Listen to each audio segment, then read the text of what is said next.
नमस्ते। हमारे इस खास एक्सप्लेनर में आपका स्वागत है। आज हम एक बहुत ही दिलचस्प सफर पर निकलने वाले हैं। बिहार के प्रशासनिक ढांचे का सदियों पुराना इतिहास। इसे एक मास्टर क्लास की तरह डिजाइन किया गया है ताकि हम समझ सकें कि आज जो सिस्टम हम देखते हैं उसकी नींव असल में कैसे और कब पड़ी। तो आज का हमारा एजेंडा 5 अलग-अलग ऐतिहासिक युगों से होकर गुजरेगा। हम शुरुआत करेंगे प्राचीन काल की प्रशासनिक जड़ों से, फिर मध्यकालीन प्रांतीय पुनर्गठन, उसके बाद औपनिवेशिक नौकरशाही, फिर स्वतंत्रता के बाद का लोकतांत्रिक शासन और अंत में आज का आधुनिक स्थानीय स्वशासन। ये एजेंडा हमारी इस पूरी टाइम ट्रैवलिंग जर्नी का एक बेहतरीन रोड मैप होने वाला है। चलिए सबसे पहले बात करते हैं प्राचीन काल की प्रशासनिक जड़ों की। देखते हैं कि कैसे प्राचीन मगध ने पूरे भारतीय प्रशासन के लिए एक मजबूत आधार तैयार किया था। अगर हम बिल्कुल शुरुआत की बात करें तो सबसे बड़े प्रशासनिक बदलाव 322 ईसा पूर्व में मौर्य साम्राज्य के दौर में शुरू हुए। एक इतने विशाल साम्राज्य को चलाने के लिए कड़े नियम बहुत जरूरी थे। फिर करीब 320 ईस्वी में गुप्त साम्राज्य का दौर आया। उन्होंने एक दिलचस्प बदलाव किया, शक्ति को थोड़ा कम किया और स्थानीय स्वायत्तता यानी लोकल ऑटोनॉमी को बढ़ावा दिया। अब जैसे जैसे ये साम्राज्य बड़े हुए उन्हें एक क्लियर चेन ऑफ कमांड की जरूरत पड़ी, तो उन्होंने एक पदानुक्रम बनाया। सबसे ऊपर रखा भुक्ति यानी प्रांत, उसके नीचे विषय यानी जिला और सबसे नीचे ग्राम यानी गांव। जरा सोचिए, प्राचीन काल में ही ये कितनी स्पष्ट और कमाल की प्रशासनिक संरचना थी जिसने आने वाली कई सदियों के लिए नींव का काम किया। इस पूरे सिस्टम में एक बहुत ही खास अधिकारी हुआ करता था, विषयपति। स्थानीय परिषदों की मदद से प्रशासन चलाने वाला ये प्राचीन अधिकारी काफी हद तक आज के डिस्ट्रिक्ट कलेक्टर का प्राचीन वर्जन था। है ना कमाल की बात? जिले और कलेक्टर का ये कॉन्सेप्ट असल में हजारों साल पुराना है। अच्छा, अब हम आते हैं अपने दूसरे पड़ाव पर, मध्यकालीन प्रांतीय पुनर्गठन। इस दौर में प्रशासन की भाषा और तौर तरीके काफी बदलने लगे थे, जिनमें फारसी प्रशासनिक शब्दों और इस्लामी कानूनी ढांचे का साफ असर देखा जा सकता था। इस दौर में दो बहुत बड़े बदलाव हुए। पहला 1206 में जब दिल्ली सल्तनत ने शासन को आसान बनाने के लिए एकता प्रणाली शुरू की, और दूसरा बड़ा बदलाव आया मुगलों के दौर में। सम्राट अकबर ने 1580 में कुछ ऐसे प्रशासनिक सुधार किए जिन्होंने बिहार को एक बिल्कुल ही अलग प्रांतीय इकाई में बदल दिया, जिसे सूबा कहा जाने लगा। मुगलों का ये जो सूबा सिस्टम था, ये पूरी तरह से एक दोहरी नियंत्रण प्रणाली यानी ड्यूअल कंट्रोल पर आधारित था। लॉ एंड ऑर्डर संभालने की जिम्मेदारी सूबेदार की थी और रेवेन्यू या राजस्व का काम दीवान देखते थे।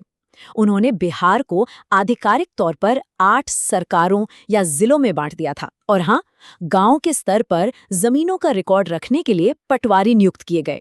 दिलचस्प बात यह है कि ये पटवारी सिस्टम आज भी हमारे राजस्व ढांचे का एक अहम हिस्सा है। चलिए अब बात करते हैं तीसरे कालखंड की, औपनिवेशिक नौकरशाही या कॉलोनियल ब्यूरोक्रेसी। ये वो दौर था जब ईस्ट इंडिया कंपनी की एंट्री हुई और पूरा का पूरा एडमिनिस्ट्रेटिव ढांचा बेहद सख्त हो गया। इस दौर की कहानी असल में 1765 से रफ्तार पकड़ती है, जब अंग्रेजों को दीवानी अधिकार मिल गए। मतलब अब खजाने की चाबी सीधे उनके हाथ में थी। इसके बाद 1793 में कॉर्नवालिस सुधार लागू हुए, जिन्होंने आधुनिक नौकरशाही को उसका असली आकार दिया। और फिर एक बहुत ही बड़ा टर्निंग पॉइंट आया 1912 में, जब बिहार को बंगाल से अलग करके एक नया प्रांत बना दिया गया। अगर हम उस दौर और आज के दौर की तुलना करें तो एक बहुत बड़ा वैचारिक अंतर साफ नजर आता है। अंग्रेजों का जो औपनिवेशिक सिस्टम था, उसका बस एक ही मकसद था, रेवेन्यू वसूलना और अपना कंट्रोल बनाए रखना। इसके ठीक उलट आज़ादी के बाद का हमारा जो सिस्टम है, वो पूरी तरह से कल्याणकारी राज्य और लोगों की भागीदारी पर टिका है। ये सिर्फ सत्ता का नहीं, बल्कि सोच का एक बहुत बड़ा बदलाव था। और इसी से हम पहुंचते हैं अपने चौथे अध्याय पर, स्वतंत्रता के बाद का लोकतांत्रिक शासन।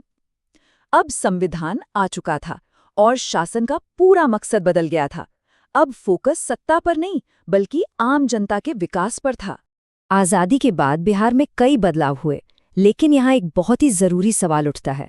क्या आप अंदाजा लगा सकते हैं कि आधुनिक बिहार के इतिहास में सबसे बड़ा प्रशासनिक और क्षेत्रीय बदलाव कौन सा था?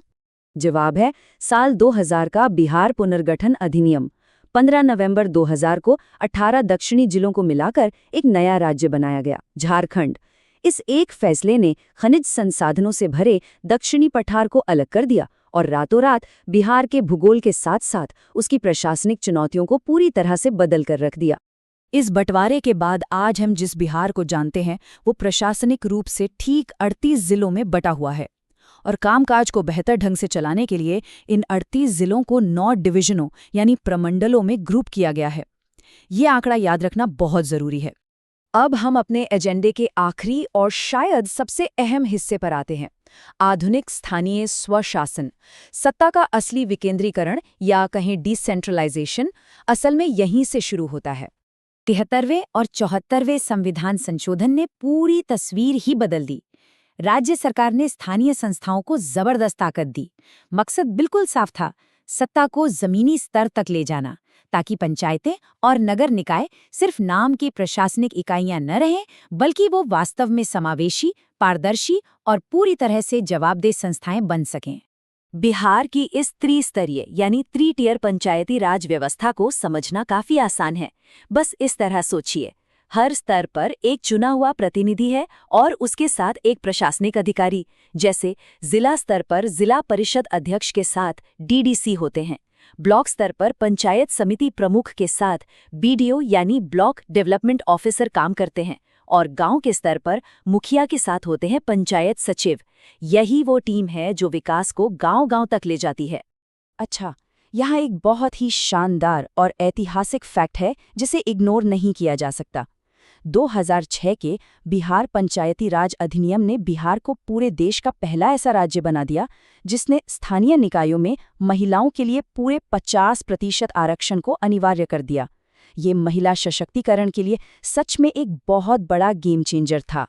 इन सब के अलावा लोकतांत्रिक व्यवस्था को मजबूत बनाए रखने के लिए कुछ खास संवैधानिक निकाय भी हैं, जैसे बीपीएससी, राज्य चुनाव आयोग और राज्य वित्त आयोग। और हाँ, गांव के स्तर पर छोटे मोटे झगड़ों को सुलझाने के लिए ग्राम कचहरी जैसा एक अनोखा सिस्टम भी है, जो न्याय को सीधे लोगों के दरवाजे तक पहुंचाता है। ये पूरा ढांचा मिलकर सुशासन तय करता है।